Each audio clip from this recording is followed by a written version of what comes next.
every time I push mid on dust 2, this happens. Yep, AVP guy again. So if I want to take mid, this angle has to go. I don't know the lineup, so I'm just pulling it up on Metastack real quick. Dust 2, dark smoke, got it. Stand here, aim here, jump through. Pretty simple. Alright, let's put into action. Let me buy smoke. So go here, aim here, jump through. Alright, let's push up. Nice.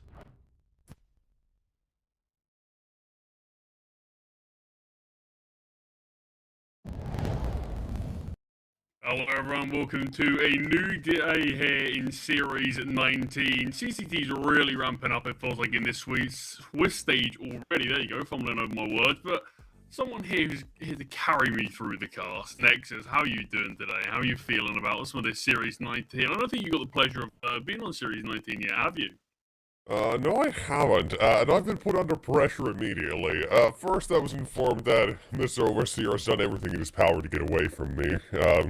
We had such a boring day yesterday with only a singular series, and he said, "No, I don't like that guy. I want a game that goes longer." So he swapped with you, left me with a British man. I can't believe and can't imagine a worse punishment. Which, wow. But we've got some Counter-Strike ahead of us that I think can maybe get us through this. Charlie, today we're going to mend our bridges, whatever those are. We don't have any beef, but we're going to make up some beef along the way. With the 4 Counter-Strike games and matches to go, along the way, probably around map 2, we'll come to an understanding. But map number 1, Oliver and Ursa, no, match 1, sorry. Oliver and Ursa, we're going to be taking a look at these two. Clashing heads. But I don't know how much these two teams will actually be clashing heads themselves, because they did play a game against each other in series. I think it was 18. I was there. It was a bit of a murder, a massacre, and Oliver did not do all too well in that. So I'm a little worried that it might repeat here. Yeah, I mean, this is actually an Oliver team that I don't think I got to watch in Series 18, but obviously they had a bit of a tricky time, to say the least. I mean, as poor a finish as you really can have, obviously 2-0 by Ursa, like you said. They lost to Los Cubitos as well, who seem to have sort of slipped away from that good form that they had towards the start of the year. But Oliver, yeah, it's been a really tough ride for these guys. I believe this will be my first time watching them. At least I'm certainly not recognising any names in the server from what I've seen, apart from just following along with the results. So unless their game was so poor last time I watched, I sort of wiped it from memory. Yeah, this probably will be my first time watching all of that. So very curious what we're going to see. I mean, stats, there certainly are, I say a couple of players. Fred's been putting up some pretty good numbers. He's probably the one shining beacon in this Olivet side. But for Ursa, look, this was a pretty decent Series 18 that they had last time round. I mean, a 3rd to 4th finish, losing to the eventual winners in K27. They had a great run in Series 18. Easy. Feels like the name of the game when they made it through that Swiss stage. Didn't drop a single map until the quarterfinals where they faced off against Bebop. They were still able to win that series. So they have to be coming into this event in Series 19 full of confidence, saying, let's go for that again. Yeah, if they're not, something's kind of messed up here. And I had as well the pleasure of watching a lot of those specific games as well for Ursa. I think both of those playoffs games against K27 and against Bebop, as well as like 1 or 2 others they had in the Swiss stage. I've seen a fair bit of them. This is a team that if you haven't seen them, maybe you have, you have to just look out for them, because they will do pretty much everything in their power to make sure that you will not have a good time. And the big headline as well here is that they're still playing with Jay, who's been inactive for a year and a half, essentially just coach standing in at the moment. Probably, I imagine, will go back to coaching. They're looking for a 5th, and if they do find that 5th as well, and somebody who can provide a pretty decent bit of support, my God, you're looking at an insane team. Like, even right now, they're really damn good. Yeah, I think we're in a similar boat. I mean, I liked when we saw the sort of move from someone like Joe from Ruby, where he was coaching there, to sort of seeing him move on to us, and then sort of being thrown in the deep end a little bit, having to sort of play a lot of these games, but not exactly like he's EU12 hasn't exactly been playing for a long time. Pretty new into sort of coaching, so at least you're going to get a relatively decent player there. But we'll see how these vetoes do fare for both these rosters. Dust 2 from Ursa. We have a Nuke being picked by Olabet, and an Inferno, Anubis. I'm just tripping over words left, right, and centre here. Anubis as that third and final. But, I mean, in terms of what we've seen from these teams, statistically at the very least, I mean, Ursa's Dust 2 has been a very solid map for them. It's been a map that they've looked to pick on a fair few occasions. Equally, though, Olabet, this kind of is their go-to map as well. So maybe being given a bit of a gift that Ursa have picked into it. But to me, if I'm Ursa looking at this, it seems like they are just playing their own game and they don't really care about what Olabet play, what maps they're good at. Seems like Ursa just say, we're good at Dust, we want to play Dust. If you're good at it, see if you're better than us. Because we saw that Dust 2 last time, like you mentioned, the last two times these teams faced off head-to-head. Just 5 rounds Olabet were able to get. And considering this is both teams' main map, that's going to be map number 1. That's going to be a tempo and a tone setter for the rest of this series. I think if that goes the way of Ursa in a similar fashion, unfortunately, I think history could repeat itself. Yeah, I don't think there's much else to really say about it. This is a series where Anubis is probably the most the hardest thing to say if it's ever even happening. A lot of that does ride on this Dust too.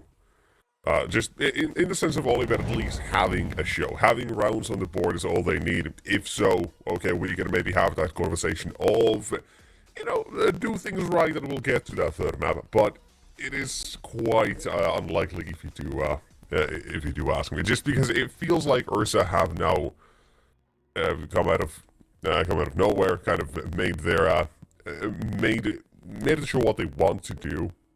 And they've done it really damn well. And they're not going to let go of a chance like that. They're now climbing to VRS as well, getting to what they next place they want to be.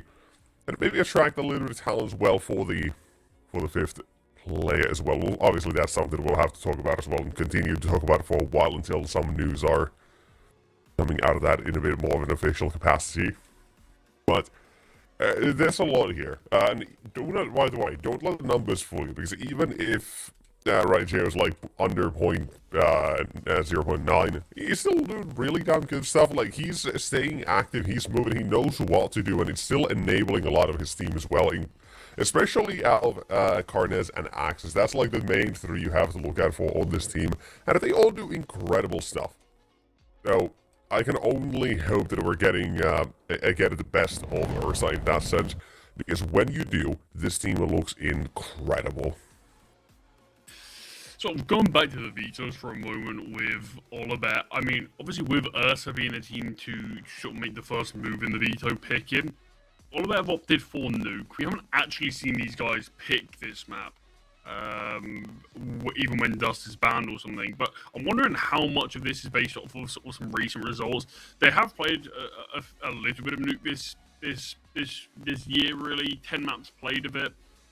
Some really difficult results. But more recently, about 10 days ago, they actually took down the sort of Brazilian gaming gladiators side, who are a decent team in their own right. I mean, I don't think they're mind-blown, but they certainly are in a much better spot than probably Olabet are at right now. So I wonder if that series is just giving them a bit more of a lift and say, yeah, maybe we can do a bit of damage on Nuke. Because Ursa have looked vulnerable on their own map of Nuke, despite them playing it a crazy amount of times. I mean, this Ursa team has been really grinding. And you can see that with the amount of maps played on things like Dust, Mirage, Nuke. So although Ursa haven't necessarily been great at Nuke, they've been a little hit or miss. They certainly are a team that's got so many reps under their belt that I think that is, even though we've seen gaming gladiators be bested by Olabet, I still think with map number 1, if it does go the way of Ursa, maybe we can have a bit more of a conversation on Nuke, but I still do think that's probably where we're looking at this one and saying Ursa have a great chance to take things in 2. And that's one thing that they really impressed me about in Series 18, where it felt like they were just winning series so dominantly. They weren't letting their opponents even get a look in, and that's something I've got to give them a ton of credit for. Yeah, to get a touch as well on that win they had against Gaming Gladiators. That's the only win they've had since 5 weeks ago. The only win they've had, and that was a single round, it was a best of 1. Right, like, even still, ugh.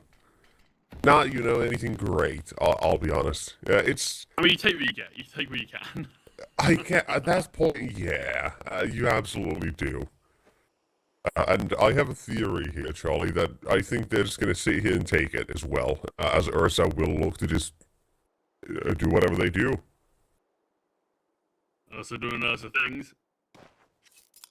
Here, Ursa's got a bit of space towards short for free. No contact's being made, but we can see Olivetti lining up into a 3-man B defense. Got 2 out towards A, 1 in long. It is Fripp defending the A bomb site alone. It's just Ursa. When do they dare to make this call? There is a flashbang on Axis. We'll be sending this out now. Alv searching, but it's actually Joe, the first player to fall Fripp on this USP. Will be able to tap away 1, and he's happy to back away now. And out in long is one of the Glocks shortly, but Arnes has been found. Bombs planted, but it might just be a consolation unless Alv and Axis can combine for so much. That's a nice pick from Axis. Surely not the 2 versus 5. It's all orange in the kill feed. Is Ursa find absolutely everything. Axis 1 versus 1. No, cannot connect these final bullets. Finally does. And a 2v5 for Ursa to set the tone for where Dust 2 could go. Apparently, as well, the crowd goes wild here in my household. The cat is a fan of Ursa. Who would have known? I think we all are right now, so I understand that. I mean, actually, I'm a little surprised. You look at the logo of Ursa. It's sort of like a dog's mouth. So not you two. Not you two. I mean, what else would it be? You and Brandon both have terrible... I don't know what it is. Ursa Major, it's a bear. Okay, well that makes more Ursa sense. Major, it's a constellation. Ursa, Ursine, that's a bear, come on. Okay, but things are different in Brandon languages. and you both were said that's a dog. Well, it looks like... Okay, maybe there needs to be some redesign then, because that's a dog's mouth. Like, how the name? You had that from frame 1, yeah, that's a bear. Yeah, well, I don't know how to say. I was gonna quiz you later on this as well, just because I didn't feel like it was gonna be that. We'll do it on map 2. Pretend I never said that. And then No, it's done. It's done. I'm so sorry, Charlie. Cats love bears anyway, so I think the point still stands. Yeah, well, my cat's built different. You can take a bear. Okay. Yeah. I'd say I'd be interested in seeing that, but I don't think legally you'd be allowed to do that, so maybe not. But this is a really simple round here for us. This is actually an investment from all the bet here. You wouldn't believe it, though, with how simply they're making things look. Yeah, Carnes just walks in long, finds 2, and that's the rest of the team then following up and walking toward the A site. All's good. Thumbs up as you walk in towards A, and only Alv is lost in the process. So, everybody on Ursa happy about it. On the other side, though, maybe not so much. Quick question before it happens. Does Alv just stick with a pistol here? You know, Kevlar, a couple of flashbangs? No. I would have liked it. It doesn't feel like a huge amount of players take that risk anymore. I remember when sort of Guardian was playing, even sort of after taking a step back from Tier 1, it still felt like he was a player that was trailblazing, constantly going for, I don't know, a pistol or USP in the second round, regardless of what half he's on, to bring out a sniper as soon as possible, really. Or even just to build a bit more money, but yeah, it doesn't feel like there's too many players that actually go for it as much anymore, which is a bit disappointing. That's a nice kill, though. There are 2 players towards shore. This still unraveled. 2 quick kills in response, so an Alf does stabilize. So, danger averted, it seems. Not fully. Now, pretty much fine. Oh. Okay. Damage. Really good damage. I guess good thing Alv did get a little dropped overtime. 2 kills pretty necessary there, because my god, Ursa almost get caught in a bear trap.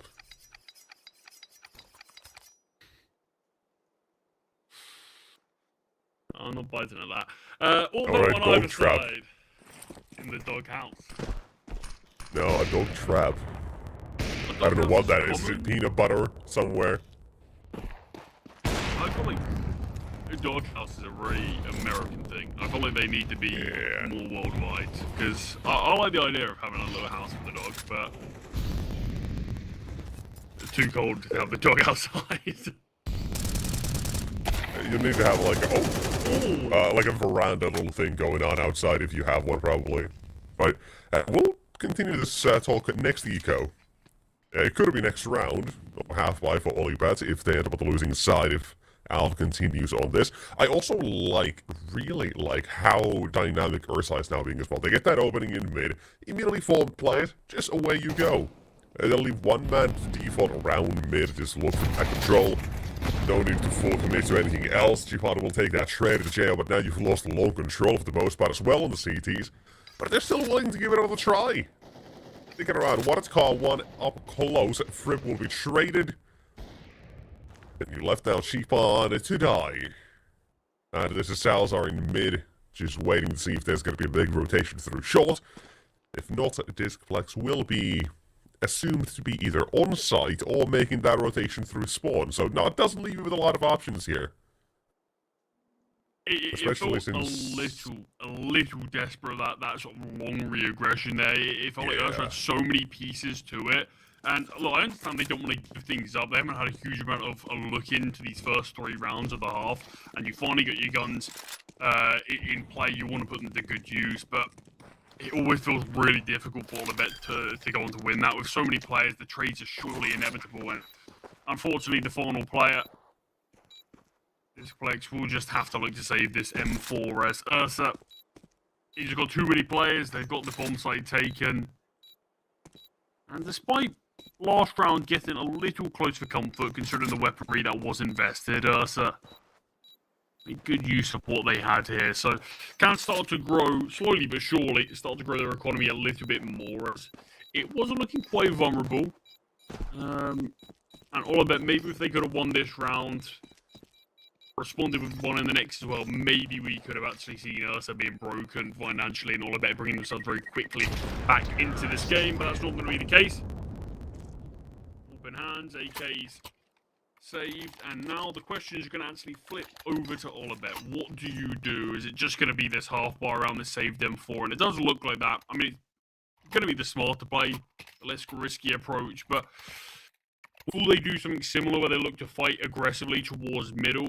I feel like maybe Ursa might be privy to your tricks now, so I might need to throw a different spanner into the works. But out towards long, Ursa are sending a fair few, but all of them have even more manpower. The utility alone basically wiped out Joe, but this flexes M4 will put the final nail in the coffin. They continue to go out, but Ursa, they recovered.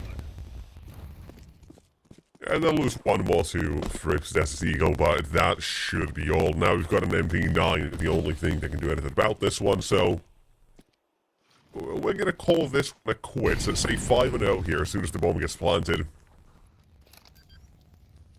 Xlog obviously can try and should. I'm a bit surprised Axis is going this far searching for it.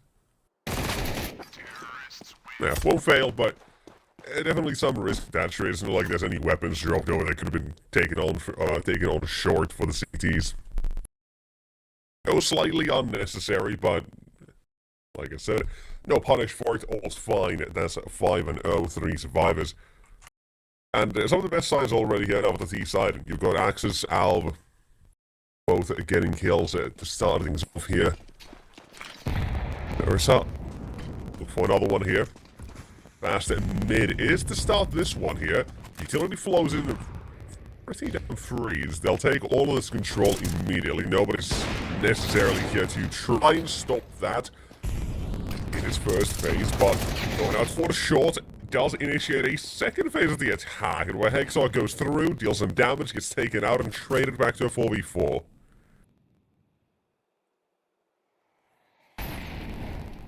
Going down the play now as well. We'll just sort of go back into slowing this one down. So take this one. That's a bit more of a default. Players are falling on both sides. and just use this utility that you have, and you've got a ton of it, just to start to take space towards short now. Yanks is being a bit furious here into long, but it's just out through middle. What a bold play. The AWP's on the other side, and he still manages to find that kill. And now Ursa will accelerate. Rip. He blinded off of the angle, so he can't immediately strike. He's actually just going to retreat further into CT. Long is still in control of all of it. Maybe they will consider still giving this one a go, but there is an unknown piece in Joe. It's just when does he choose to strike from long? When does he start to activate into this round? Peak from Garnet will be found, but Alf gets a quick trade on his teammate. Alf goes for even more. Both players towards CET, and Joe's finally starting to rotate, but Joe might not even be needed, and Alf wants to take this gunfight. It's all on Joe now to actually win this round. A 1 versus 3 will get denied, as finally the coach-turned player strikes from CT to continue this good form from Ursa. And honestly, Nexus, this was the biggest issue that Ursa had when they played against K27 in that semi-final of Series 18 is Dust 2, in my opinion, it probably should have been their map, but they ended up having a really poor start, and they finally started to bring themselves back into the game. They were already sort of 7-1 down, and K27 were in a really good spot, and it felt like eventually Ursa would run out of steam, and unfortunately they did, losing 13-11. I don't actually know if they would have won that series still. I think probably K27 would have won it in a good fashion, but they could have at least had a chance at a grand final point. This is getting a bit messy as well, though. Again, it's the same play that I would keep going for that is getting them some success, but you can only do it so many times before it becomes expected, and here as well, it's not as good as it has been before. So Ursa's definitely catching on as well to this. I feel like we're going to see now a couple of different sort of changes to this one, a faster B plays just to shake it up here. If you are having this much aggression, especially toward mid, not just in this round, but I think twice before, and then one as well, we've had them going on short and trying to make that play there as well. It only feels appropriate that you want to change it entirely, the approach, but apparently not all too much. And again, well, do you know why Ursa keep going for this mid play? It's because they don't have an AWP watching this. Japon's not swung it all by even once. He's not trying to stop them and walked in. Watched, held suicide, not once. So they feel confident they can just walk down. This time, to their detriment, a loss of 2. Make it now 3. It is at least something now. Yeah, the first time we see the CT side actually in control.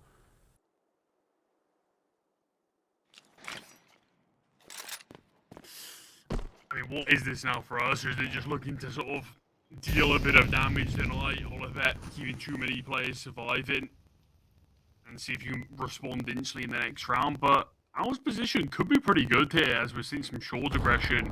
CTs will back away. They're alone out here towards B. Could have actually got really interesting if he found that kill, because Alf could have caught the rotates, could have seen a bomb plant, and maybe Ursa would have been able to steal away another round. Because don't forget, this pistol started off as a 5-on-2 advantage for all of that, but since then, they haven't really had a chance as good as that until this round. So they will be able to get there first on the board, and it will deny Ursa's streak continuing. But I mean, how much of this is Olivet going to be able to replicate? Because it basically was Ursa feeling so confident in, like what you said, the sort of lack of mid presence that they've had to face off against. So we just saw 2 players push through smokes, and it allowed Exoc to find an easy double kill. Ended up finding a third into that round again. But maybe it will just be a moment for Ursa to say, okay, maybe we still need to show a bit of respect to Olivet. Maybe let's not go for plays like that again. At least not just yet. Go back to what was working. Most of the rounds Ursa have won have been 3 players surviving. In near enough all of them, it felt pretty comfortable for them. But peak into middle finally, and maybe that's why Chipon's not been going for it. Yeah, lucky at least to be alive. Just barely through the doorway and into the arm, in the shoulder. 26 HP, he'll manage to live. Get out of the another round that takes Ursa through the tunnels and in towards mid. Now, big changes need to be made as well. I feel like a flashbang has to be on short. Axis will try to then brute force his way through. Utilities here at least lock the CTs out of it for a while. Fair enough. Nades out. Pretty decent. Now gonna watch out for any M4 headshots. There are a couple of those still on that CT side. But this is a round that so far Oliver have had nothing really to stop them with. And Ursa just take shots, walk on in, far away as well. We'll again have jail elsewhere, but toward the A side, there's trouble. Fripp is dead. Long, Yanks will stand, and Yanks will fall. As now rotations coming through. Taking a fight as well. Carnez doesn't need to. Good way for his teammate, but just to engage all too early and without providing support from short, even with Jazz going down. This one going to be maintained advantage quite clear. As one remains, Hexor gets another chance to take down Al, but it's just Salazar. You have to read this. Salazar was the one who planted the bomb, and you start to think about it. If it's not on site in Gandalf and you turn your eyes towards it, Salazar down as a second round for Olibet will be there. Provided off the back of a couple of individual plays when you're in the 2-on-1, that's a mistake and a half out of Ursa, costing them a second round. Yeah, I mean, I actually think is you said a phrase that I think you could probably put to Ursa in a lot of series that they actually play. Sort of don't need to. They don't need to do a lot of what they do, but this team feels like the momentum they're on and the confidence of the players right now that they just want to take every single gunfight, even if it comes at a bit of a cost. Yeah, it's been a few times that they've gone unscathed and they have been able to recover. In that round, though, I thought they were still going to be able to, considering they were in the 1v2 still, the 2v1. But just too many players swinging alone.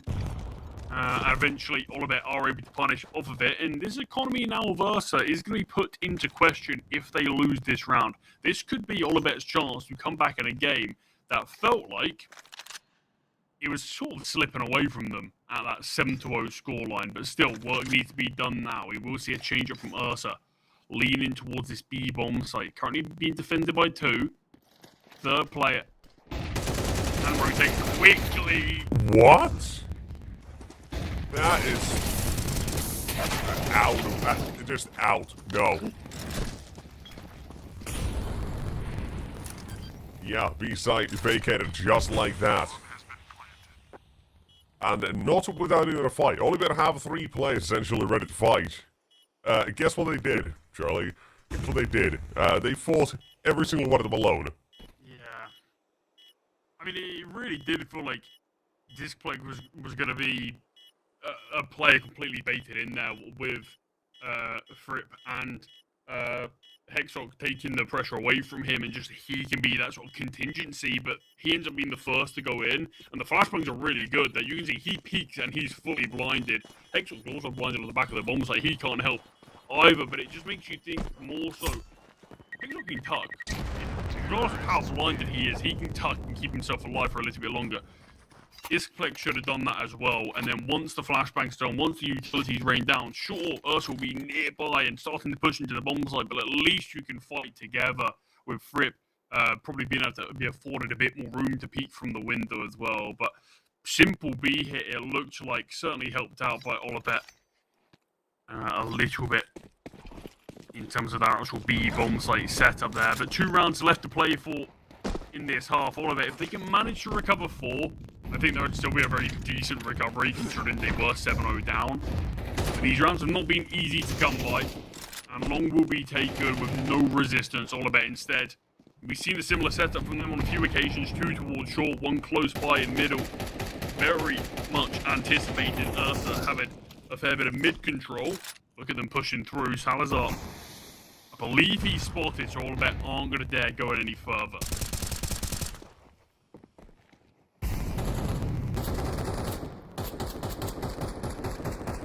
Olibet are aware that majority of them at least are in towards along. Just how can they deal with it?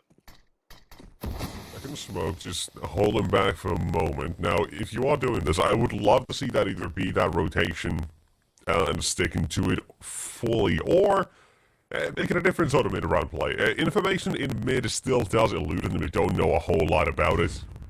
And there we go. There was a flash for it. Checked, nobody in mid.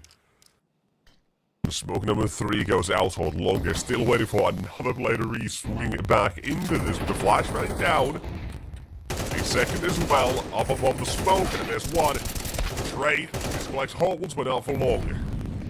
Now is the go sign, at 25 of the clock, and it's time to take the A site. Fripp, he's left alone, above the smoke, he'll fight, and down he goes rather quickly. Incredibly patient out of Ursa.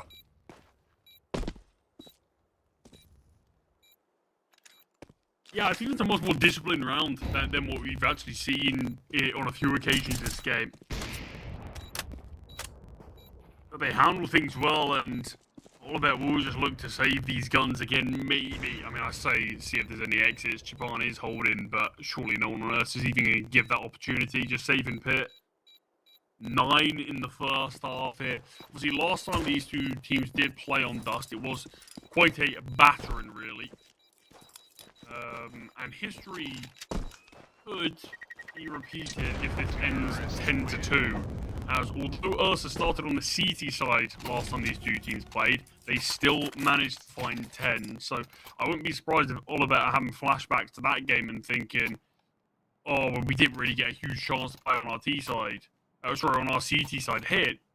They're going to have a whole half of their CT side, but unfortunately it's no better than their T side was last time. Seems like it doesn't matter what side they're on. Ursa are just one-upping them every time these two teams face off on this map in particular.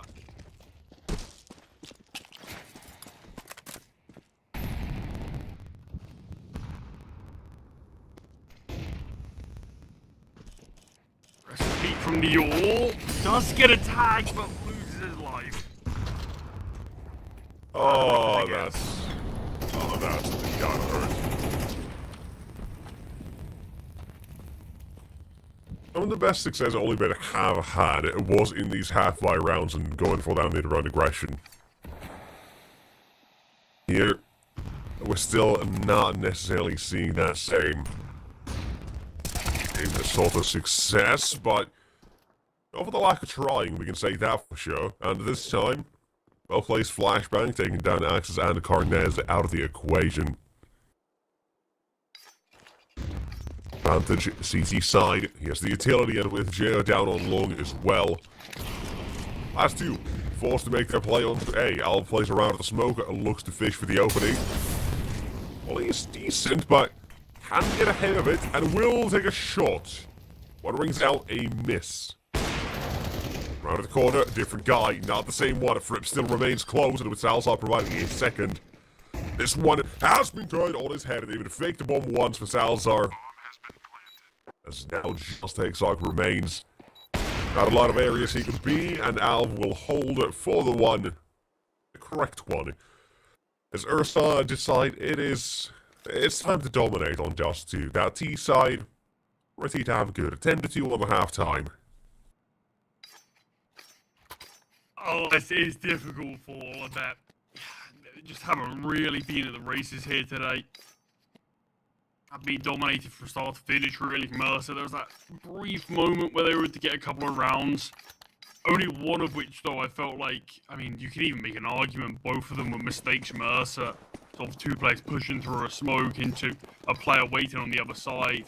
And then the other one, I think they 4v2, ended up going 1 for 2, and then, oh, these are some great names. Look at the damage that we dealt. It's quite a Fripp as well. Not only have they found the opening kill, players have been battered and bruised on all of it. There is another player here towards Pit, and Joe will strike. 2-man advantage now on this pistol as Ursa are continuing. Joe looking to bait in his teammate, but he's swings off of him. Triple from Joe.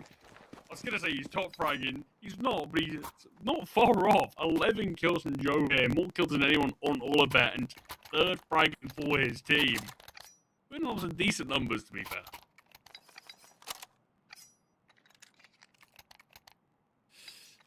I mean, that surely confirms things, that pistol going the way of Ursa. I mean, it's going to be a force fight, of course it is. There's no rounds for all of it to really work with. But you feel like this is them putting their stamp of approval and saying, yeah, this is not only our map, but this is our series to take.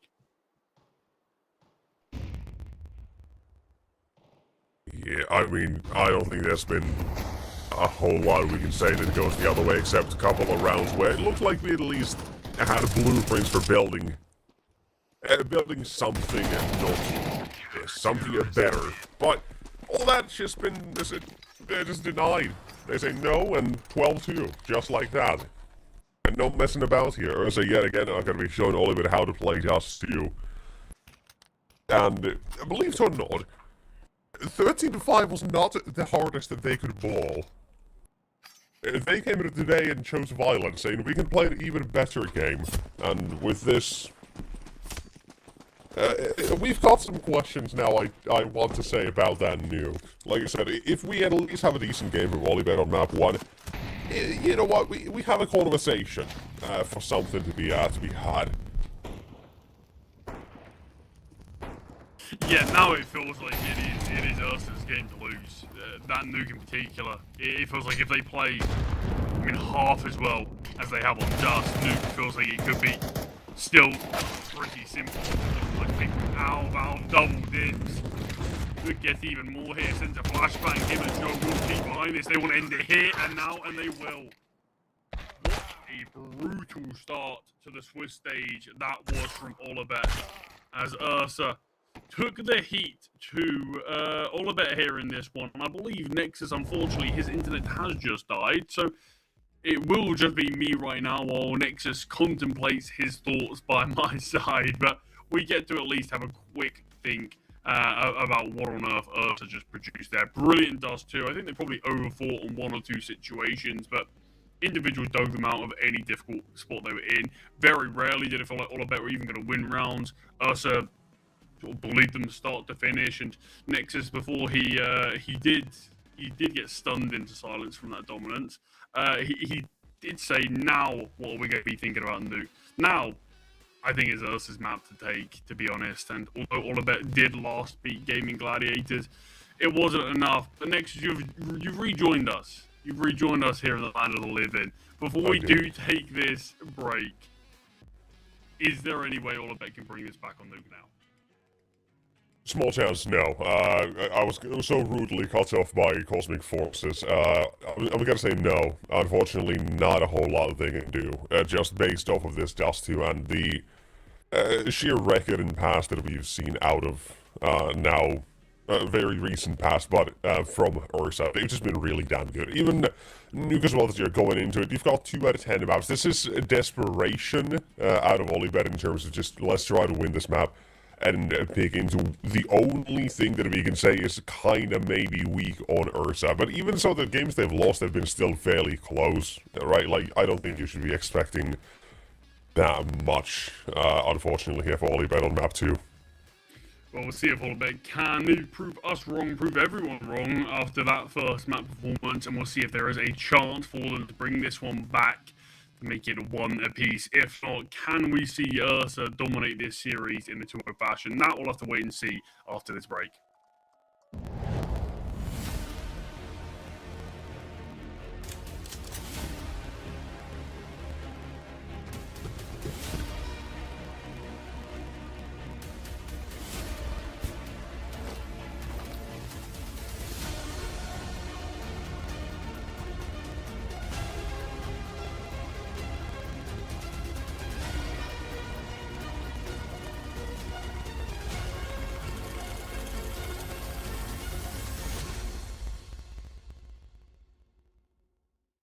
Every time I push mid on Dust 2, this happens.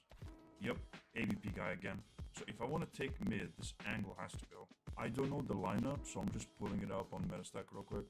Dust 2, dark, smoke, got it. Stand here, aim here, jump through. Pretty simple.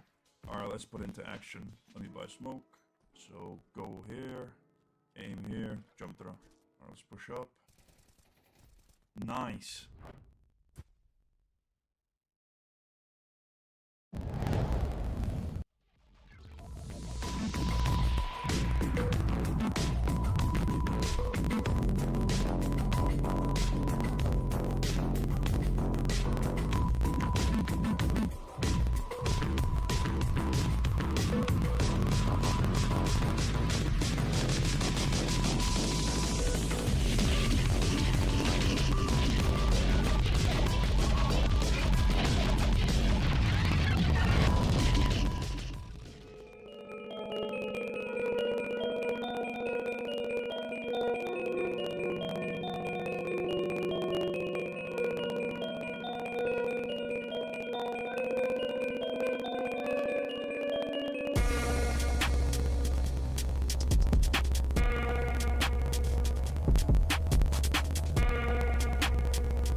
Second map here between Ursa and Oliver. Ursa are going to be looking to see if they can complete what could be quite a dominant double over Oliver after that 13-2 victory on Dust 2. Here now moving on to Oliver's map pick, and I say map pick very loosely because both teams tend to lean on Dust. Oliver also, just like Ursa, Dust 2 is their main pick. Here they're on Nuke. It's a map that Oliver have not picked in the last few months. A map that they have played 10 times with just a 20% win rate. Their last win coming against Gaming Gladiators 10 days ago. But before that, it was quite a struggle for them. They were on a 6-map loss streak with a lot of very, very one-sided losses. There are some difficult teams in there, though, that being said. But Oliver have to get off to a good start here on the T side. Ursa.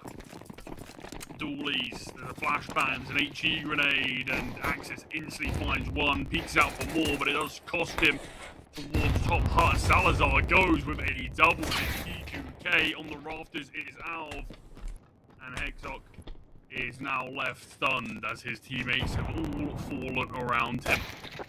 And Alv is taking no prisoners here in this game. Ursa, great start to this map, great start in the pistol. And seemingly that momentum is being carried straight on over from Dust 2. Not messing about. Not more than a single casualty is allocated for us in that round. As for number 2, we've got a Destiny Eagle being brought up on Hexlog and Frip, everybody else eco around him. And just hoping for the best here in a round like this. Not trying to have it be all too clean, just a little damage, 2 kills would be nice. A couple more may be required. Hexoc, I imagine, will be down to a Galil in that next round, so he at least will be a little bit worse for wear compared to some of his team. Maybe Fripp, this is dependent on a kill or 2. There's 1. Slow about this outside. Waiting for contact as well from the roof. There's a flash. Swing from the secret stairs. Jo, the MP7, in and out of the fight. And you just wait. No need to give yourself up in any of these fights. And apparently that's how it goes. They need to finish off the final one. Just the one player going down again. Unfortunately, his Axis in both the rounds. He can seem to catch a break here, but it will start. I don't think he'll mind all too much, but this is what Oliver were playing for. They went for the force buy, obviously, on Dust 2. Didn't work out. They allowed us to get a 3-0 start before they were even able to get weapons in play. This time, I think they realised it cannot be a repeat of that. They need to find something early. Got AKs, mainly across the board, so we might have a weaker weapon for Hexoc. We do. He's a Galil. There's not a huge amount of utility here for Oliver. So they've got the choice. Do they want to just try to brute force their way down towards Seeker? And that is the intended goal. But Alf gets a double.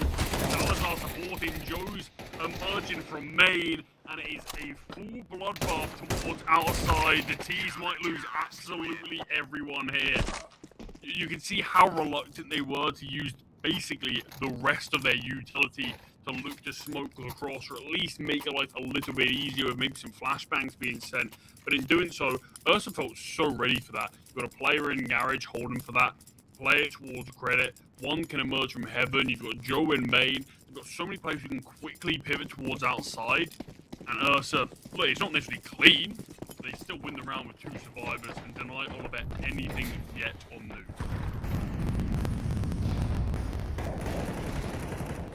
All that needs, or all that matters, is that you are getting them on the board here. And so far, so good. Here, half by. This is where some teams do stumble a little bit. Surprised we don't actually see Tech 9 try to chase, just walks away. Well, to see if he can go down the secret stairs, turn this to somewhat of an effective B hit in the long run. Here is already down there as well, waiting for contact. Hello, ramp. We got a good old trusty Alv. And I don't think we have too many reasons to doubt him.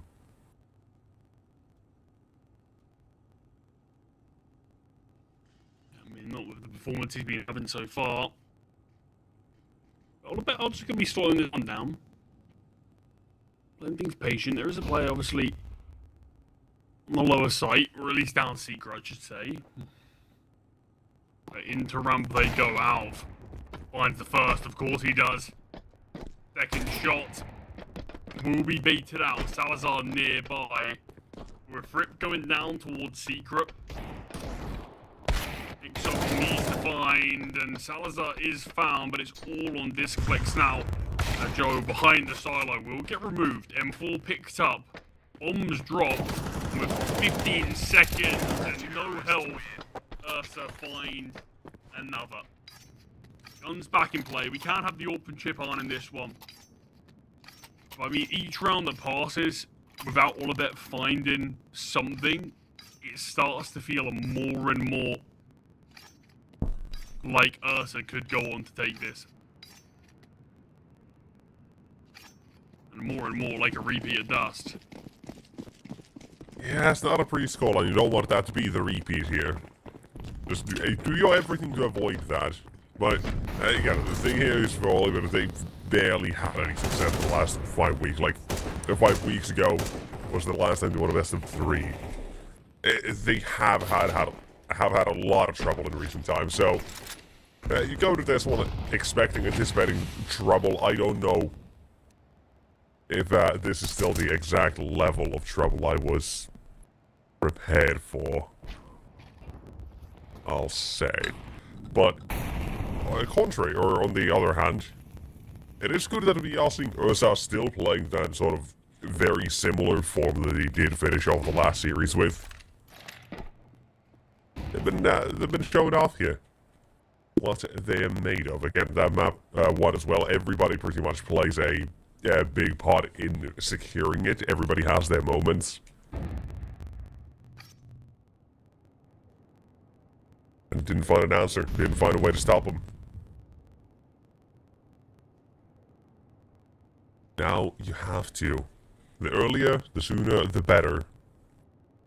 Down a 4v5, long rotation back around through outside of the lobby. 30 seconds will be remaining at the end of this.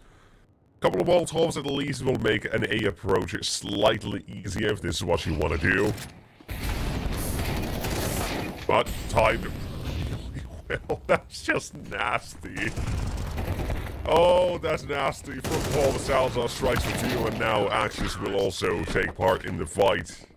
This time he'll actually see his opponent. As I don't think that could have gone any worse. Yeah, I don't really think it could, to be honest, either. I mean, that was the cleanest round Ursa have actually ended up having with 5 survivors, even on some of the weaker investments. All about having at least find a kill or 2 normally. But to be honest, that was even the trend of Dust too. Despite us leading 7-0 for Ursa, it wasn't exactly like their economy was players sitting above 10k or anything. They certainly will lose a few players with just how they're playing naturally in the playstyle that they're taking up. But in that one, that's a clean victory. No bomb plant means that no weapons really can be purchased. I mean, chip on and Discflex if they really want to can buy AKs, but just take the half buy. I mean, you can go for Hero Galil if you want, I guess. Lost bonus is good enough at this point. Maybe they will feel like they just need someone to be that spark. All I bet right now is, look, there's still time. They're on the T side of Nuke, although it's not exactly the scoreline you want to get off to technically on your map pick. Regardless of my thoughts on how much of a map pick it feels like for Olibet.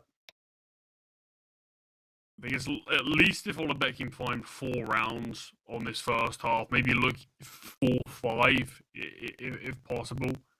And I think they can still have a conversation. It's just their nuke hasn't really inspired me. I mean, there's a fair few games to look at it, and their T side's been poor, but it's not exactly like their CT side's been much better. That makes me believe we can see a crazy amount. I mean, we saw them Olibet play. I mean, look, like I said, they played against some more difficult opposition recently with Gaming Gladiators, Liquid, Arcred even. But you could sort of a flashback towards February against teams that you're probably hoping we'd see a bit more from Olivet on, and still they're sort of getting butchered on Nuke. And it feels like this has just been a trend for them, and it makes me think maybe that Gaming Gladiators game was more of a flash in the pan, more of a fluke map than necessarily something Olivet can hugely compete on, because had a tough time in Series 18, and it really felt like Series 19, this game in particular, it's not make or break for either of these teams, but it felt like for Olivet in particular, it could be a huge game for their confidence going forward. Yeah, that's something they absolutely need. Like I said, just... Okay, how do I, you know what, yeah, just directly quote. That Gaming Gladiators game probably maybe a bit more of a fluke, and that feels really hard to say just because that's the only win they've had in recent time. Like, it's just, it is hard to kind of, still doubt that saying. All about down here towards Secret for now. There is one player, I believe it's, unless it's rotated over here. Joe's still, yeah, Joe towards top part there. So all the pieces on all of that in position, but Alv will find Disclex initially. Hanks is now just going to operate as this lurk, has a chance to find one with a tech. Could double up, in fact. Axis will get that trade. But it's to play onto B, can't have one. He's very isolated and will be held just to one, but he manages to get the dink off as well. Bomb to be planted. Exxon could just get swarmed upon, but luckily ducks and dives behind the silo. He wants to stand tall, though. He wants to fight. Chip on with one. Clean one tap, and it's all on Alv with the AWP. Slido, he knows Exxon is low. The nade will find 1v1 to play out. Molly's picked up as well. Burn mouse. There's the flames. Here's the orb. And a covenant of clutch, keeping their streak alive. Can't stop them. You can try and fight your way out of trouble, but eventually there will be just a little too much of said trouble. And it is coming down, collapsing on this Olivet side. Yeah, look at the kill situation here as well. You've got Hexarch on 4. That's the best you've got. Disclex, Chipon both stuck at 1. This is a problem here. Yeah, we can talk all about slow starts and that, but this is really concerning, especially after Dust 2, because like as we saw, they started off 0-7. Okay, you know what? It's not too late. But they never got anything started then. But when you have that conversation about it, it's not a slow start, and it's just Ursa being better than all about on the day. Yeah.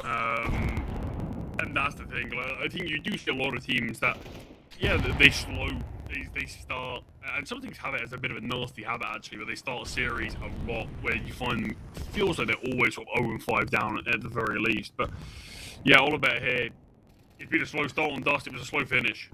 Here on Nuke, half the first half's been played out. No signs of life for them. Lining up for a hit towards A, maybe something a little more structured. Might find them more success, but they haven't really been faltering. Smoke towards Squeaky might make Olivet just delay, but no, Util is still raining down. Ursa, what's their defense looking like? Salazar with one, doubles up. Joe does get the dink on the Thanks, but access through the smoke, there's one, there's two, and I say maybe something a bit more structured might be the trick for Olivet here. One kill. Would you like to recant your words? Yeah, I take that back. Olivet, I don't know what you can do here, and that's something that you are going to have to figure out to at least give yourselves a fighting chance on the CT side, because after the first half that we saw on Dust, like, I don't think it would have made a difference if Olivet did go on to win that second half pistol. They're 10-2 down. That's Ursa's game every day of the week. Don't allow that to be the case again. Have something to play with, but a much faster play. It is an A hit again, but this time straight from spawn. And they find Joe, catch him off. Weaponry still does favour Ursa here, as does this utility, so they can try to drown out these T's in this round. Good nade towards Heaven. Will get the trade trade onto Carnes. So still advantage for Oliver. Alv onto the side of finds Fripp. 5-7. I was looking at Alv saying he's going to be in a bit of trouble, but apparently he's the one bringing this trouble. Trying to get on the defuse as well. Salzo is covering from above. Just completes the defuse. He'll finally deliver a second death onto him, but that just feels like robbery. They let Alv switch to a 5-7, get up the vents, in the smoke, and just out of it, executing one on the defuse, and that's it. That feels absolutely criminal, and yeah, it probably is, because now the game's 8-0. It's not just a slow start, it's not a start, period, I feel like at this point we can say. The conversation just had, it was a good one. There is not a start, unfortunately, over the seaside.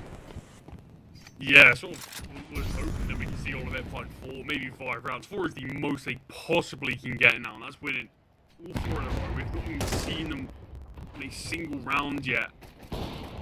So looking for something towards outside, fires off a couple of pot shots, won't go for this repeat again. Look is watching. Outside can be taken. Axis has actually found it, so an opening kill from Oliver.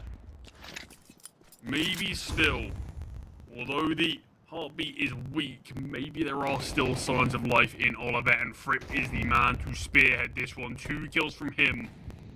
We'll get traded out eventually, but it's still man advantage for Oliver as Alv rotates up towards heaven. But majority, or at least half the Oliver players, are in secret. Hexock through this smoke towards outside. Is how brave do you feel? He's just going to hold this for a while, or he's actually going to make a move. Hexock, here he goes. No one on the CT side considering this just yet, but as time goes on, they will have to. Outside's being left, and yeah, you see Alv's had a quick look up. Alv will find one. He's up against the York of Chip Arm. We still need Hexock to make his way up heaven, but Alv's just delaying because Joe's in the back line. It's a 2-on-2 now. Oh no. Finally. Heaven playing reveal. Still give it a fight. No like this. All Carnes has to do is get him off the bomb, rush him down, and that's round. Just run away if you can, but Shipon will be here. Denies Carnes the run around. Wilson steal this one back as Olivet, for the first time here, strike a victory pose.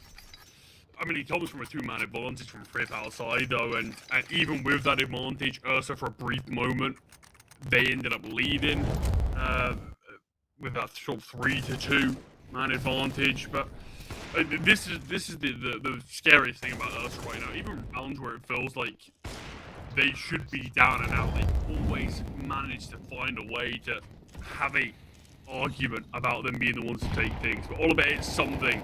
Can this be a platform for them to build a T-side off of? Or is it just a flash-in-the-pan moment like it was on Dust 2? Your money good enough for a buy for Ursa.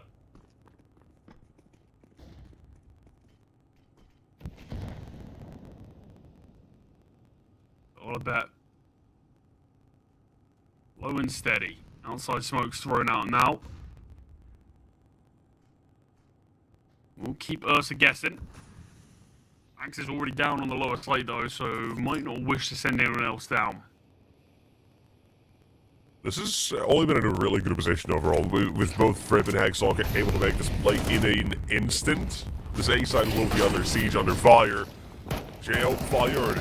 Alva delivers only a singular one before his teammate's been taken out, and he's apparently still fighting. I was going to say, he should be taken out of commission for a moment, but never stopping. No need to, especially when things still go your way. Chiefpot's left into one of a swan now. The clutch that's required out of the Steve side. It's him to deliver on the op here. Axis will approach. AK in hand! And my god! Tell me I saw that wrong and he didn't quick switch. Please tell me I saw that wrong. Same second as well. Axis swung. That is... oh, so nasty. It doesn't happen a crazy amount of times where it punishes players, but when it does, you just... you do just question why. Like, You feel their pain. yeah, it's rough. I mean, it honestly perfectly embodies how all of them have been playing so far. That it feels like every chance they've had to rip away, nothing seems to be going right for all of it today, as it is 9-1. 2 players hitting. Squeaky Joe's not able to get himself into cover. It feels like all about have looked to exploit Joe on this A-bomb set a little bit more in these recent rounds. I don't think it's a bad idea. Oh! That's a lot of damage. We look at the HP of some of these players, but Axis on the bench finds one. Hexor will get a kill back, but it brings plays even lower. Wait, they might not even go for this. They don't know the damage that's actually been done here. Their economy isn't as good as it could have been. All even have no idea how truly lucky they might actually be. If one of those nades lands, if Yanks maybe gets taken down to the first one that Al throws at him, maybe we could have seen something different, but the damage here is insane. Won't result in more than a single kill here, at least not by the players. Maybe the bomb's going to claim one more, who knows. But that is a second round for Olibet, and they'll have a chance to... hold me, Charlie. To get more than they had on Dusty's halftime. Not by a lot, but yeah, they certainly have that chance, I suppose. Yeah, now, here's the thing. Do all of it want to keep going for that A play? Yes, no. Do Ursa want to say, okay, we'll put another extra man here as well to help Jo out immediately? That's the question we'll have to answer, and I dare say they probably will just continue with it, because that's the only thing so far that is giving them a single thing. Oh. Ram's not crazy. They're keeping up the pace, but with a different spirit. A different journey ahead of them.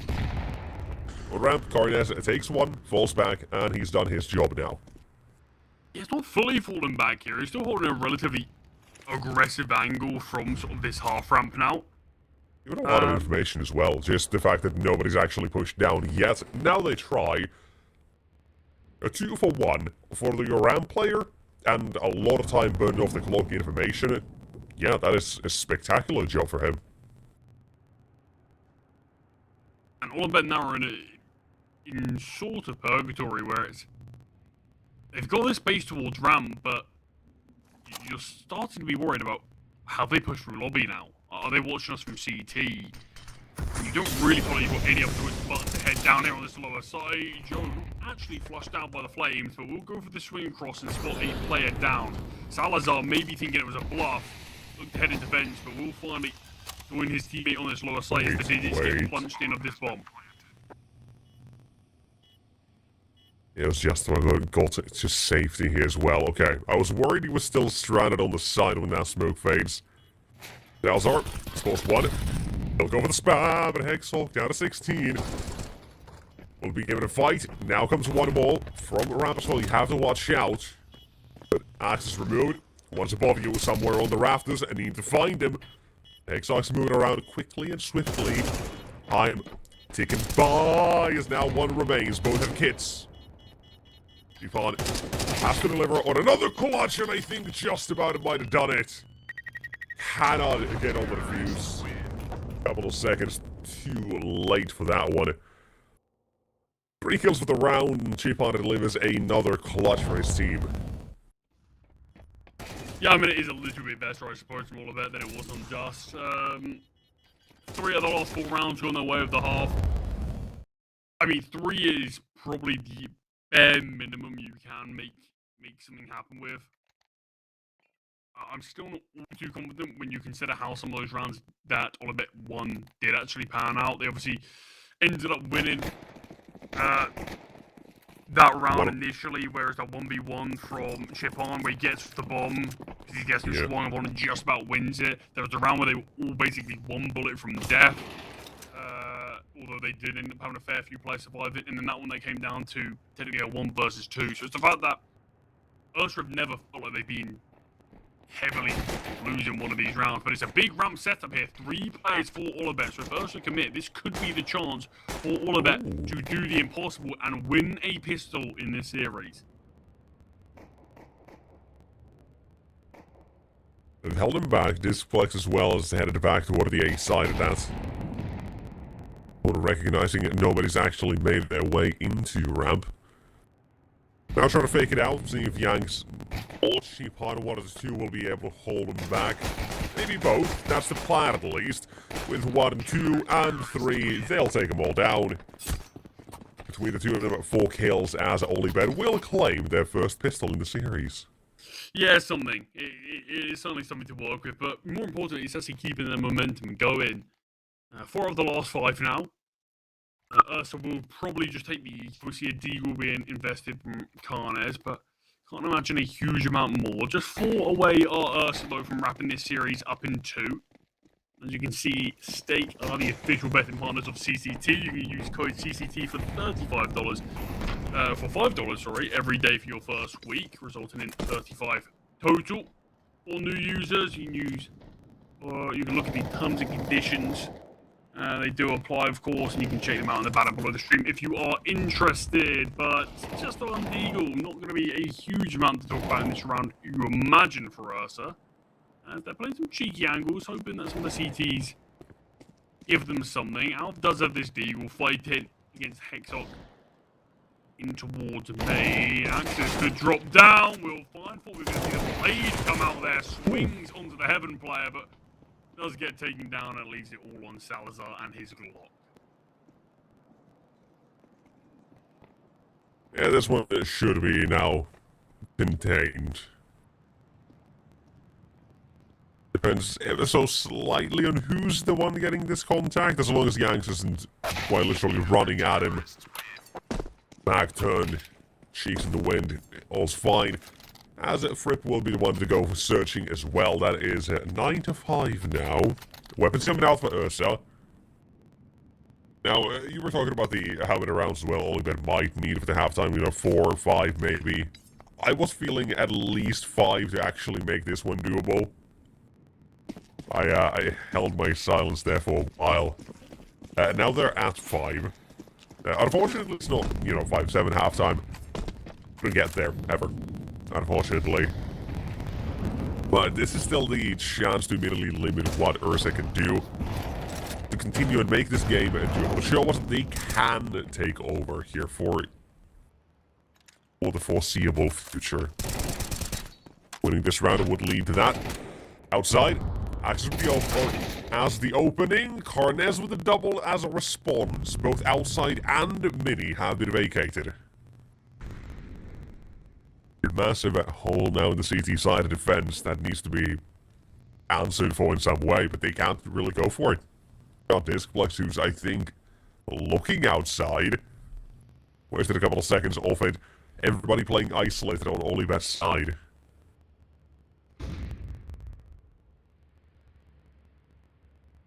All the while, Ursa down toward the lower side, and they wait for Geo and Carnes to get into position. Couple extra seconds to spare. And there's one. From Alv. Ramp rotator taken down, and they're still looking if there might be somebody else here. 30 seconds, even if the bomb gets dropped, it won't be a concern. They can still recover it, all will be fine. And last man on ramp, knife in hand. Goodbye, Yanks. It gets close to us, he taking down Carnes there, but yeah, with the blade in hand. Carnes wasn't even actually ready for that angle specifically, just missed his timing on the push through lobby, but still able to get that kill. I mean, Hexoc, I don't really know what you do in that situation, because by the time he swings, I don't think the ramp play was actually there, so it's sort of, it feels really difficult for him to ever double up in that situation. If there was somehow a chance for him to get the kill on the bomb, launching back away, maybe. But it always felt like it was only ever going to be a 1-for-1. But it doesn't take Ursa too long to find double digits.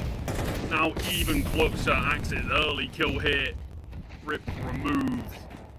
Disciplex didn't even spot out how rough a game he's been having. Been difficult for him. And through the smoke, okay, Yanks will find, but it actually just allows Manes to also get lured into that trap. Yanks finds his concentrates across the map. Salazar cannot find Chip on as he's backed away. So 1 versus 2 for Salazar.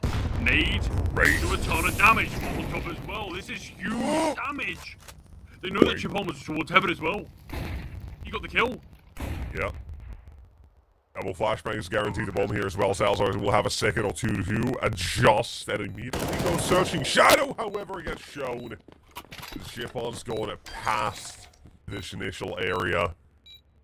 And we'll keep Oliver in this one. We'll still have another counter-run coming out. Now, economy is absolutely screwed here on the CT side, but they can't afford to buy. They still deny 11. They still deny 12.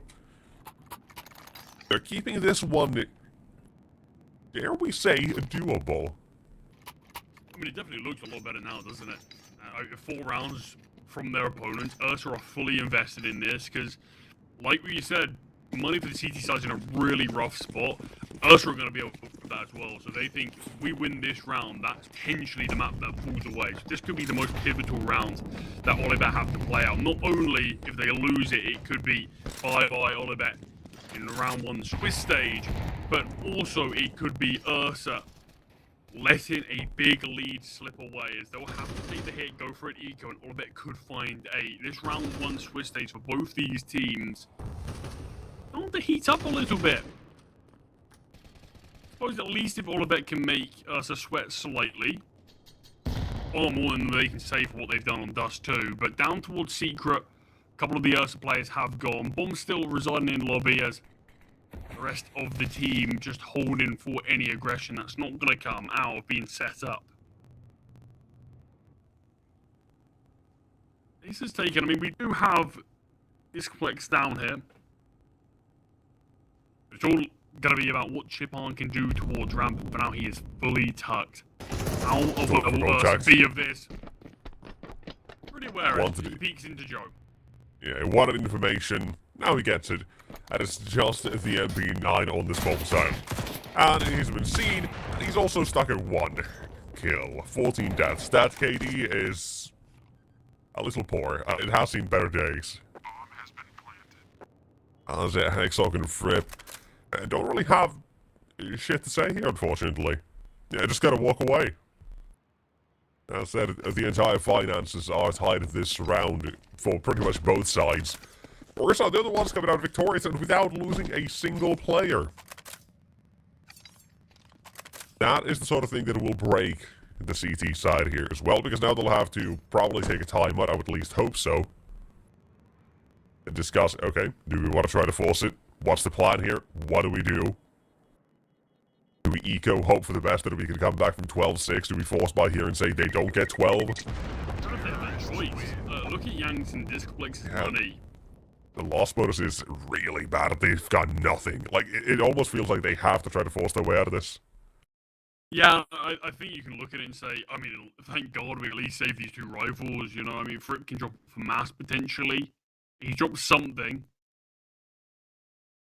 I don't know what weapon he's dropped, the MP9 or the Scout. Scout for mass, but I mean, if Chipon wants a Scout, Chipon wants a Scout, you know, but we've at least been another rifle. I mean, this is it. Olibet, do or die time for your opening game in the Swiss stage. Scout won't be able to spot it just yet. Alv will peek into this angle. Timing is so harsh for Chipon, just as he unscopes. Alv peaks and the AWP always will find first. 4 kills away are Ursa from what feels like wrapping up this map. Fripp does get a kill back with this saved M4. And it looked like Ursa were intending to replicate the exact same round that they did last time, because even the positions of the lobby players are near enough identical to what they were in the last. But with it just being Alv outside now, I don't think he's going to be confident enough to push outside into Secret. Look who's just come up with Secret. Hexop. And he's able to find Alv with the backstab. Oh no, you don't need to do this alone. Yanks and Fripp, just please play together, all I'm asking for here. A little change in this, and Yanks will still be first contact. Fripp can swing on this if need be, but nobody's actually walking out of hot. And they're going down to B. Carnez has dropped his teammates not so fast. Eventually they'll make their way down. While one's decided to still diverge. Alza on the roof. Trying to find if he can slow down any rotations or display that late game, maybe into a lobby vent rotation as well. But still comes out of Carnez in jail. Waiting with the side Galil's in place, same with the AK-47, and delivering on one, contact on two more. While Salazar's now been taken down, Hexhawk revealed. Jay knows he's got an easier time if he takes this one quickly, but first one, missed it. They don't think about this for whatever reason. The 1v2, get under the fuse. Oh no. What on earth are we doing? Jayo, Coach Buff at a 1v3, easy enough apparently, because they don't even try to play together. Yeah, just maybe got a little bit lost there with the pressure of how important that round is, with time ticking. Maybe just communication wasn't perfect, because you see after they get the information of exactly where he is, but he's obviously already taken down the first player. Got one stick in the bomb, but I'm not quite sure who it was, the final player of all of that. They aren't really defending it at all. It just allows Joe to peek out and get the easiest kill on the bomb defuse again. Play 1 versus 3 though, picking confusion this time perfectly. But on to pistols, SMGs, the load for mass to win this one. 1 for 1 for Frips, actually not too bad a trade.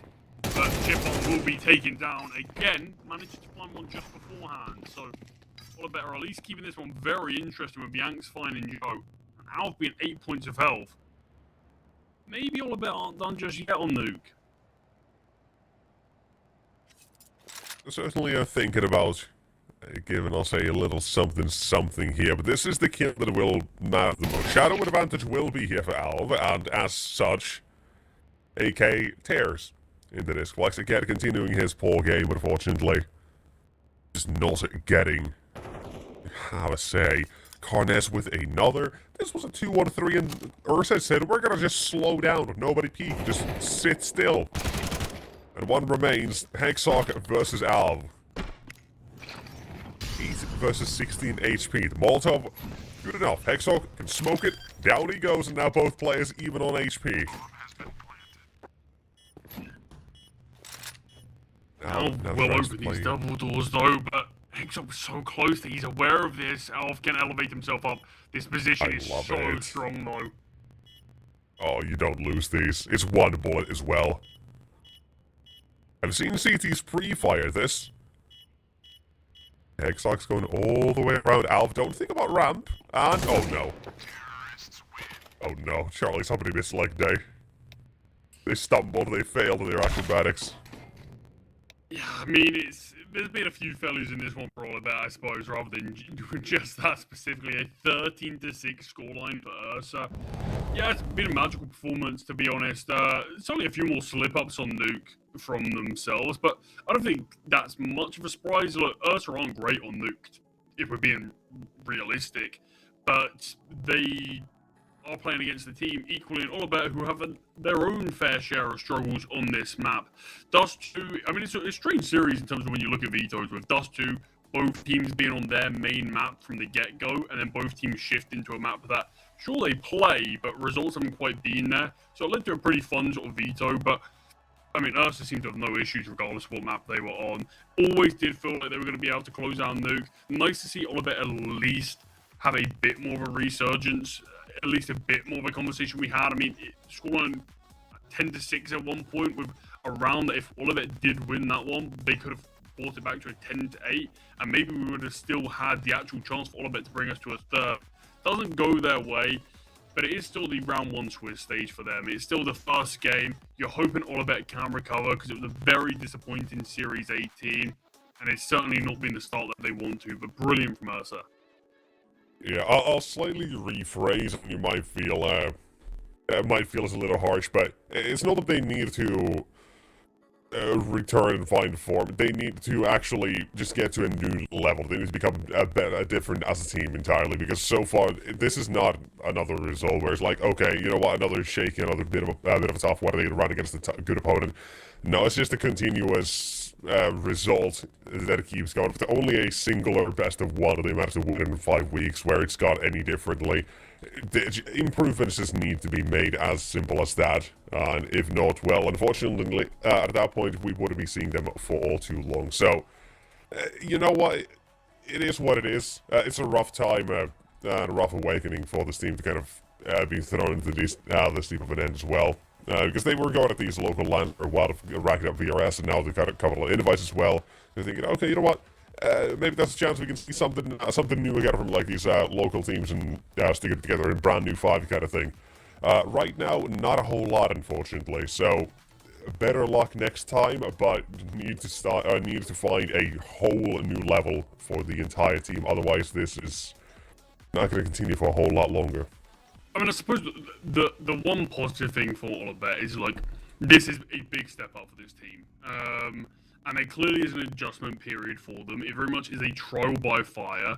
But you're hoping that in a few months' time, in 6 months, in a year, however long, this experience to each of these players' career, whether they will be sticking together as this 5 or a slightly different lineup, or players all splitting apart, whatever it is, this is going to be a good experience for them, because at least they know that this is the level we got to work towards. We know where we need to go. And although it's not going to be an easy journey, it is going to be a long one.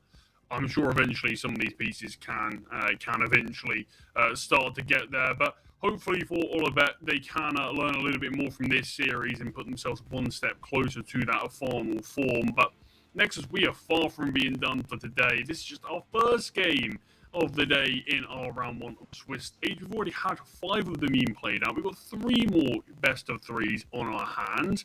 But that was a pretty swift one. So we're going to have quite a bit of a break before we jump into our second series of the day. Probably be back in about an hour and 20 minutes, where we will come back with Wintry versus Lavket as well. So that's going to be quite an exciting one. But we'll see you in an hour and 20 for our second series of the day.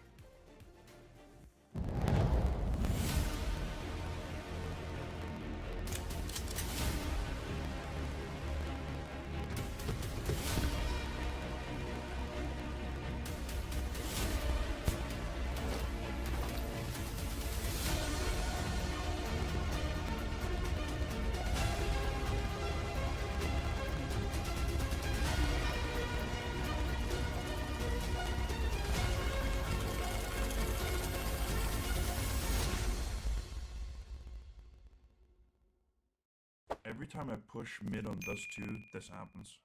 Yep, AVP guy again. So if I want to take mid, this angle has to go. I don't know the lineup, so I'm just pulling it up on Metastack real quick. Dust 2, dark smoke, got it. Stand here, aim here, jump through. Pretty simple. Alright, let's put into action. Let me buy smoke. So go here, aim here, jump through. Alright, let's push up. Nice.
Hello, everybody. Welcome back on and out here to the CCT for one more time this year, maybe even for the last time. We're off to the playoffs out here in EU, and the Romanian duo is here to jump it off onto the board for maybe one last time for 2025.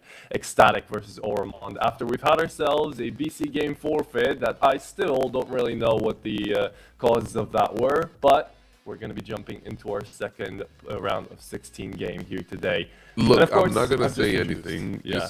I'm not gonna say anything too much. But I saw a story from Simple, and it didn't seem like he had a PC very close to him. So I don't. Okay. I'm just saying. Fair. I'm not pointing fingers or something. But no, I just got sent. Maybe the guy was just out for a dinner, and he's home. But it was just funny because a friend of mine sent me the story, and he's like, "Oh, this is why he's not playing." And the game is tomorrow. He probably could have gotten to a PC, but yeah. Anyway, please go ahead. Yeah, that's the thing, right? He could have gone to a PC. Maybe Electronics just took his helicopter ride with him, There we go. and they got somewhere, right? But either way, Cybershock will be moving in cleanly through with no worries whatsoever into the quarterfinals. And now we have, well, 3 more teams to make it through out here between Ecstatic and Ormond, Friendly Campers, and Expat Era, and X0 Tenacity versus Alliance. A lot of X's, and we know why some of these teams might be looking to kind of back out of as organizations out of CS, but we're going to get to that when the podcast arrives, inevitably, out here in the CCT pop. But first game up here for us is going to be Ecstatic versus Ormond. I've gone to cover a lot of these two, so I'm going to let you start things off with your 2 tad bits about them. Well, and we've seen Ecstatic even in a LAN situation, right? And I think they're looking very good. Now, whenever they were in that LAN situation, they did fall down to Foot, but it was still a pretty good performance from them over teams like Passion UA, Drake as well. I think they showed some very good Counter-Strike. At the same time, they also played in a different tournament. They won against Saul, won against Cybershow, because we were just talking about them winning against 500, but still falling to Foot. Thankfully, they're not playing Foot, and I'm pretty sure Foot is not. Yeah, they're not in this playoff, so they'll be safe on that front.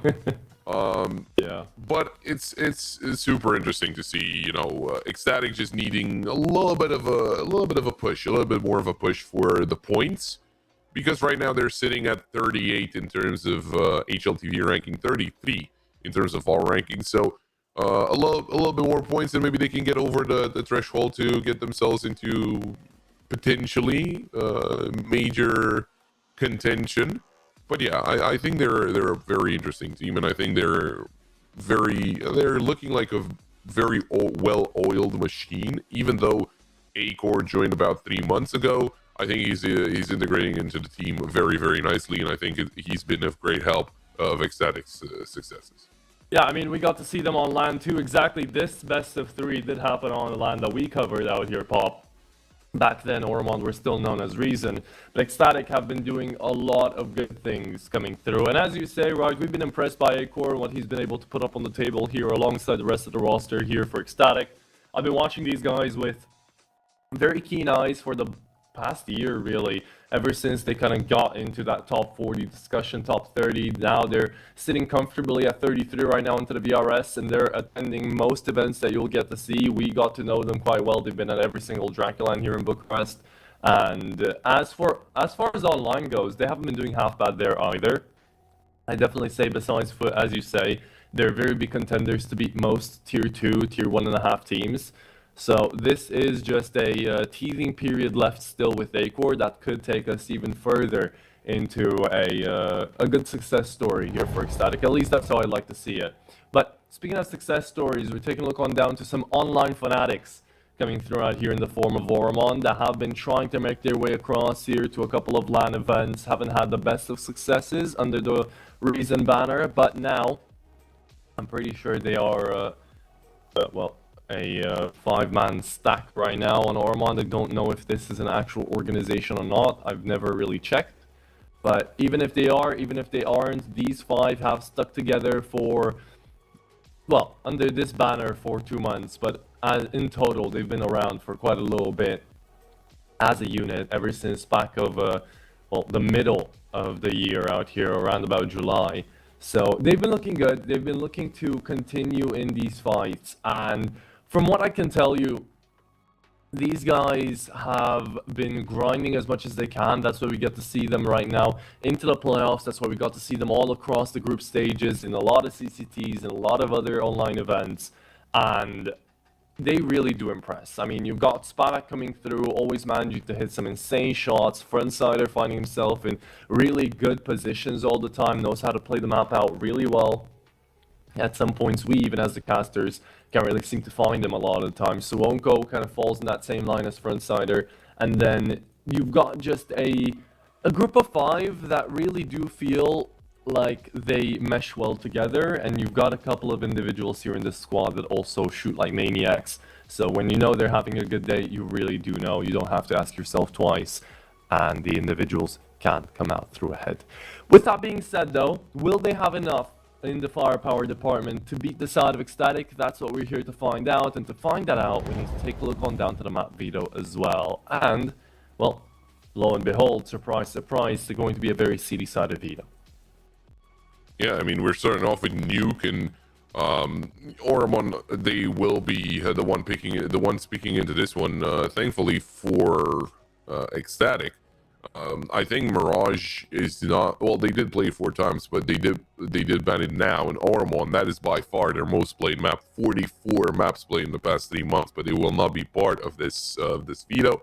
Nuke, as I was saying, but we do know Ecstatic. They know their way around Nuke, so that is not going to be an easy job for Oromon to take through. Train, best map in terms of win rate for Ecstatic. For Oromon, 3rd worst, so it's not a great site. And Ancient, fairly close for both of those teams. 71% for Oromon, 67% for Ecstatic, so makes for a good decider. But I think the scary thing, at least for me, is that Nuke kind of has to go the way of Oromon, because it just feels like Ecstatic are going to run away with it. I mean, you know, having 14 wins and 5 losses, and sure, you lost a couple of times to Foot, both happening in OT.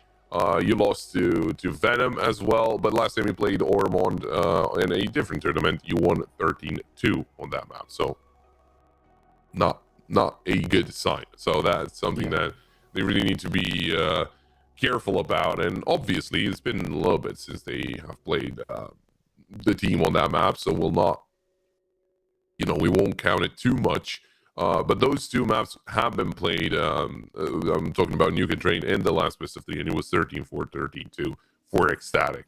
Obviously, Ecstatic, they're in a very good momentum right now, and they're gonna be feeling very, very comfortable about it. But it's just the fact that if Ormond kind of changed a little bit of their strategies, and if they're able to surprise Ecstatic, or if Ecstatic are just going to roll through them, and I doubt that, to be honest. I mean, you know, one of those teams, obviously Ormond, were the ones that played all the way through the group stage, and they were able to get through with 3-1. Ecstatic invited straight into the playoffs, and, you know, some very good results from Ormond. 2-0ing Namiga, 2-0ing Partizan, 2-0ing Joey Speeds. They did lose 2-0 to Cybershock, but then again, everyone lost 2-0 to Cybershock, so even BC game, they lost 1-0 because it was a forfeit. But still, I still think it should go full 3 maps.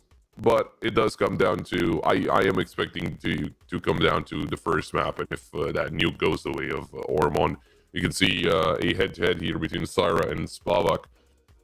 Although again, we won't take into account kills and deaths, because that is dependent on how many maps have been played in the past 3 months. ADR though, and rating, both on the side of Syra, looking a lot better. 1.17 and 82.2 ADR. I will say, for the side of Cybershock that we just mentioned, right, they've been having incredible runs as well.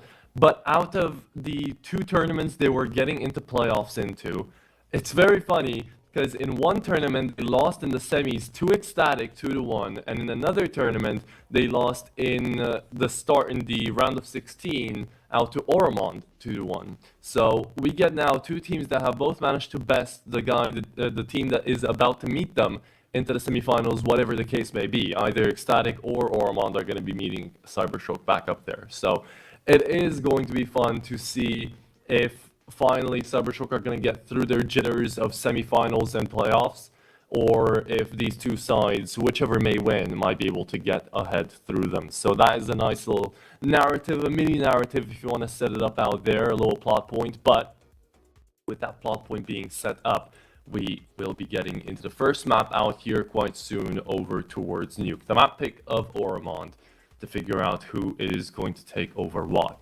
And I would also like to point out the fact that Ormond have basically doubled the games of Static in the past month. Well, in the past 2 months, even though that is a large quadrum of games, right? We're trying to quantize something that Ecstatic are getting a lot of playoff invites for. They're getting higher opposition, whereas Ormond have to fight through the group stages. Sometimes even the close qualifiers, I think I remember them, they do get invited to playoff stages as well. It's a very up-and-coming team, but, well, up-and-coming, a very fluctuant team, but a team that nonetheless did start making waves ever since the mid-2025. So they've still got a lot left to show, whereas Ecstatic, they're already becoming a very well-oiled machine, well-drilled, as you said before, right? So it's going to be that experience versus Ormond's, well, shine to try to take overhead in this best of 3. But with that being said, the lobby's still getting set up, so we're going to have everything ready, and we're going to jump straight into that game right after a quick break. Don't worry, guys, we'll be right back.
ladies and gents, we're ready to go now, finally, for the playoffs to start things off. Paul, it's been a good year so far here at the CCT. We've seen quite a lot of games happen, quite a lot of moments being clipped on over, sent to everyone, put on Twitter, and had some fun. Now, all the teams that have made it through have got to go through one more event to finish off the year, and it might just be this one. Ecstatic City side, amazing grenade out into Hut, and it is going to be the Danes already decimating the entries. 1, 2, 3, 4, and 5th come through in very quick fashion, and this Ecstatic take away a pistol round the blink of an eye.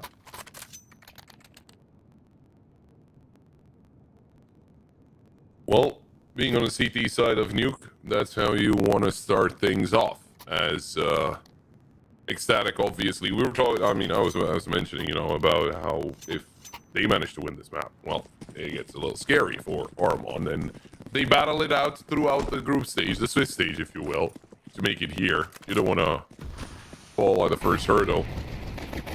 As Ormond, they take all their players outside. The Glock starts singing, but there we go. They do find something. A-Core goes down. Nade could have been a lot more dangerous, but it's a little too short. Spamming away inside that smoke. Does connect enough for a kill just yet. Antivirus will be going down. TMB with the double frontsider. Yeah. He will get a dink on the TMB, but not enough for a kill. So that will be Ecstatic getting their second round on the board. They do lose Acre, but well, an MP9 from TMB can be dropped over, or an M4, just help out your teammate and try and keep that economy up. He got so desperate to try to pick up that MP9. The moment that they do, Forsuonko gets absolutely obliterated right that moment. And the entirety of Ormond fall in that round to try to pick up a single SMG. As now, we're into the actual full buy of the T side. Ormond looking to hold things together here for this T side. Remember, just like we talked about in the pre-show, Nuke train, very CT-sided maps. If Ecstatic start things off well out here into the CT side, they could be putting the foundations for this entire best of 3, like they've done before, up against Ormond. Wouldn't be all too surprising. In the previous best of 3, they managed to take Ormond down. It was actually not having an insane carry performance. He finished off like one map, I'm pretty sure, up into the 30 bomb. So, Ecstatic were feeling very, very powerful individually and as a squad.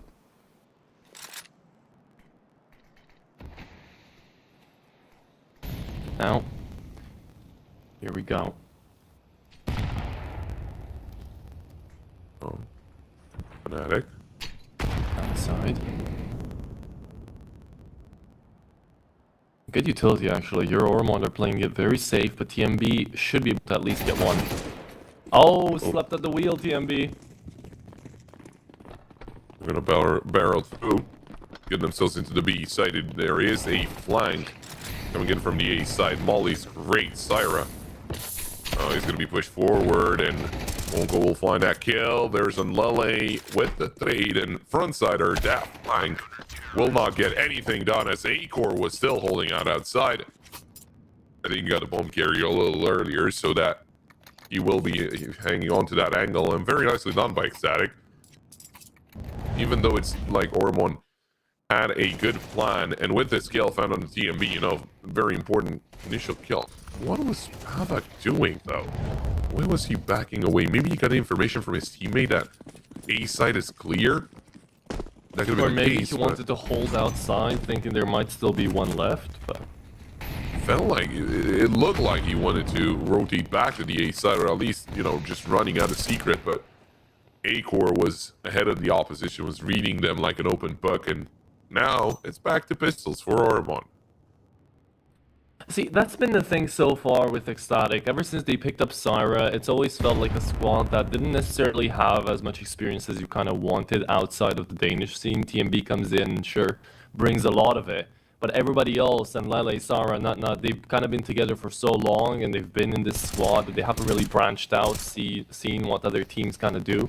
So with the addition of A-Core, that was also a very big talking point that we were also trying to make back in Bucharest, right? That, yeah, these guys are going to be benefiting a lot out of A-Core's arrival, and they are Might not be benefiting from Unlele's first death here. The Deagle's going outside, searching for frags. Let's see if TMB is going to get wild out it here. It does manage to find two. Let's see one S pickup here.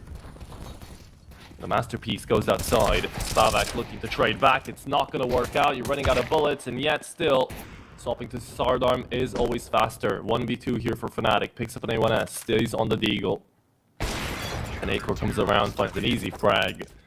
And it's a 4-0 start here for the CT side of Ecstatic. As you expect it to go after they managed to win that full buy.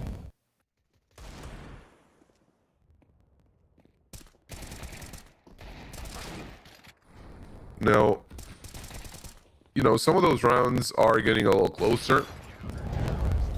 But does it really seem like Ecstatic are losing control out of any of them? Maybe a little bit. I think it's a matter of time until Ormond gets an answer back, and this would be the perfect time, right? Second buy round. So this is usually when you start to understand what the enemy team tends to do.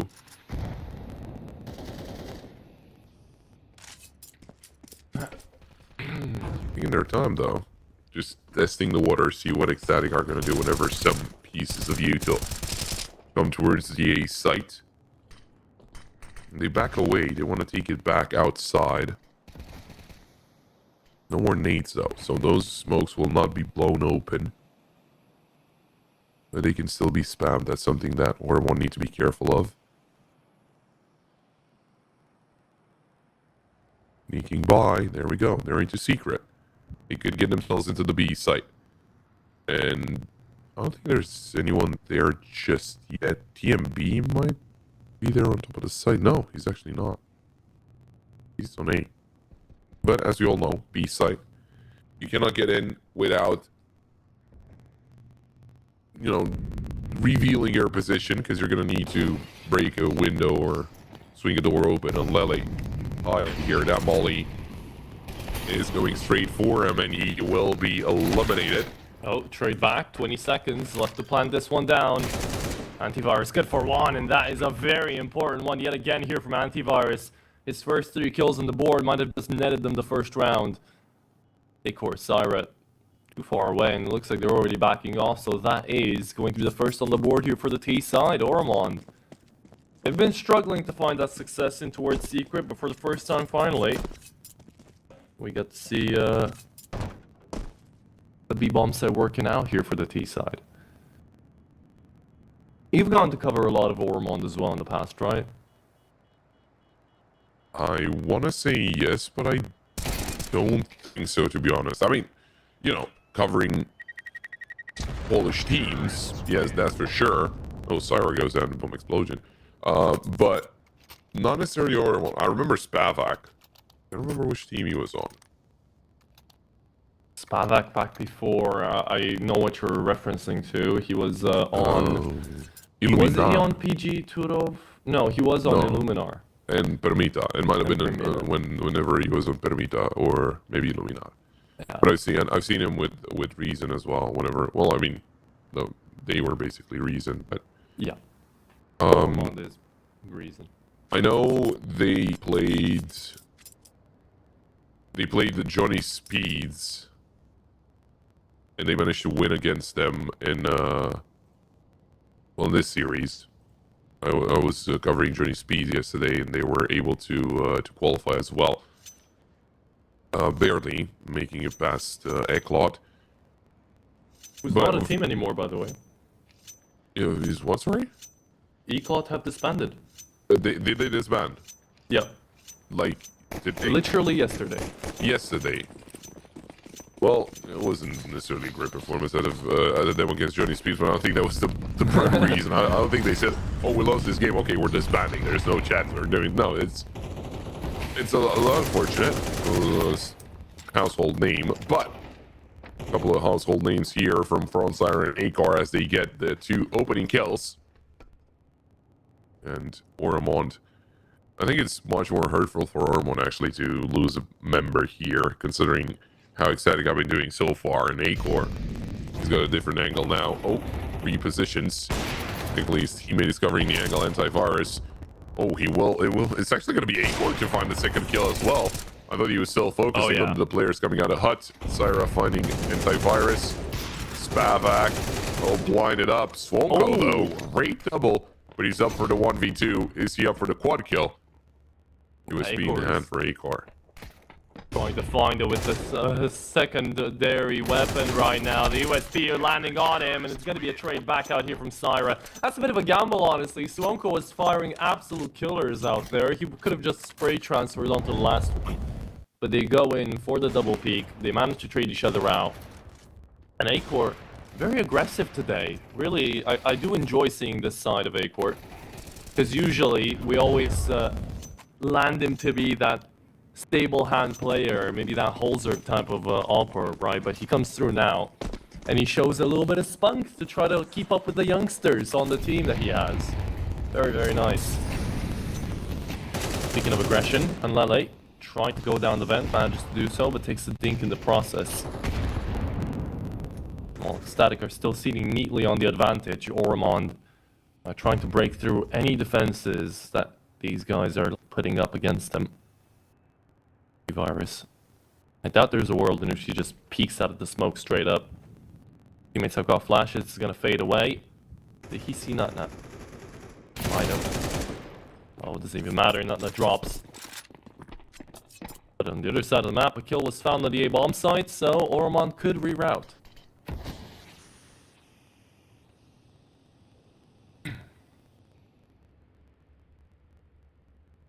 Well, Acor waiting for the swing. There's a flash, but misses the shot. There's Syra. Great drop in front of Squeaky Door. There's no one there, luckily. Missed shot by Acor, but Syra. Oh, he was ready to line 2 up. It's now up to Nut.